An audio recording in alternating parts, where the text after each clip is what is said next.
We start tonight with the escalating crisis at our southern border. Evening, everyone. Welcome to The Next Revolution. We are nauseatingly familiar now with the scenes of chaos after Biden opened the border to pander to the far-left extremists who run his party. We're also familiar now with the terror for every parent in America as fentanyl flows from China through Mexico and into our communities. But the kidnapping of 4 Americans last week, 2 of them then found dead. And after that, a grotesque, handwritten apology note from the Mexican drug cartel responsible, as if it was some kind of customer service mix-up. All this has shone a spotlight on the cartels, really transnational narco-terrorist organizations who have completely taken over Mexico, infiltrated the Mexican government, and who are now running operations unimpeded throughout America. Here's a map showing where they are active, and yes, it is basically everywhere, in almost every city. This crisis has been building for the last couple of years. Last year, we told you about a drug cartel extermination site just a few miles from the US border in Nuevo Laredo. The US consulate there was forced to close temporarily after it was hit by gunfire following the arrest of a cartel boss. After this latest atrocity, here was the response from the Biden administration, just about as reassuring as you'd expect. U.S. law enforcement is in touch with Mexican law enforcement. The Departments of State and Homeland Security are also coordinating with Mexican authorities, and we will continue to coordinate with Mexico and push them to bring those responsible to justice. Continue to coordinate? What are they even talking about? There is no coordination with Mexico. There hasn't been since the Trump administration. Trump knew how to deal with this situation. After his congratulatory tweet to the newly elected Mexican president, AMLO thanked him and replied, "We are never going to disrespect the US government." Under Biden, the great genius of foreign policy, that all collapsed pretty much straight away.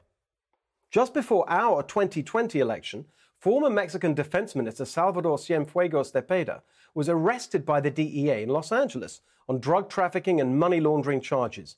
US prosecutors had evidence that he was taking bribes to protect the H2 drug cartel while directing military operations against their rivals. But soon after the arrest, then Attorney General Bill Barr dropped the charges to try and keep joint law enforcement efforts going. Specifically, Barr wanted Mexico to drop legislation that would neuter cooperation between the DEA and the Mexican military. Mexico agreed to investigate Cienfuegos themselves. But once he was returned to Mexico, Cienfuegos was exonerated, and the legislation, it passed anyway, totally destroying the Trump-era cooperation. Why? Bill Barr tells us in his book, quote, "The driver of events following Cienfuegos' arrest was the US 2020 presidential election. After Trump lost the election, there was no reason for AMLO to continue his cooperation against the cartels." So it wasn't just that Biden opened the border. His election closed down the US-Mexico anti-cartel partnership. And now here we are. While Biden's response has been pathetic, Republicans have been urging a much tougher approach, with legislation proposed to designate the drug cartels as foreign terrorist organizations, authorize the use of military force against the cartels, and allow assets seized from border crimes to support anti-cartel law enforcement. But when you listen to AMLO's response to all this, you can see how catastrophically bad it's all become. They want to use military force to intervene in the public life of another country, to invade another country under the pretext of fighting terrorist drug traffickers. After all, it is all propaganda. Nevertheless, we must reject these claims of interventionism.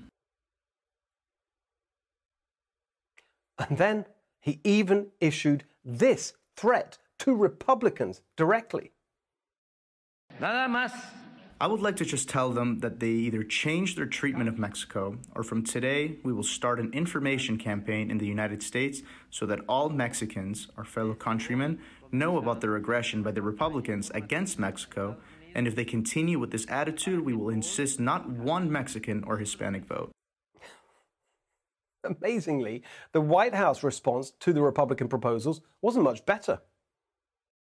designating these cartels as FTOs would not grant us any additional authorities that we don't really have at this time. So the United States has powerful sanctions authorities specifically designated to combat narcotics trafficking organizations and the individuals and entities that enable them. So we have not been afraid to use them. Oh, really? And how's that going? What a joke. Cartels rampant, 100,000 dead Americans from fentanyl. Every year, American tourists kidnapped and killed, an ongoing humanitarian disaster on the southern border with no end in sight. What an absolute catastrophe Biden's caused. Opening the border, of course, but as we now can see, helping to enable a war on the border and then doing practically nothing about it. Tell us what you think on the new free Twitter at NextRevFNC and at Steve Hilton X. Hey, Sean Hannity here. Hey, click here to subscribe to Fox News YouTube page and catch our hottest interviews and most compelling analysis. You will not get it anywhere else.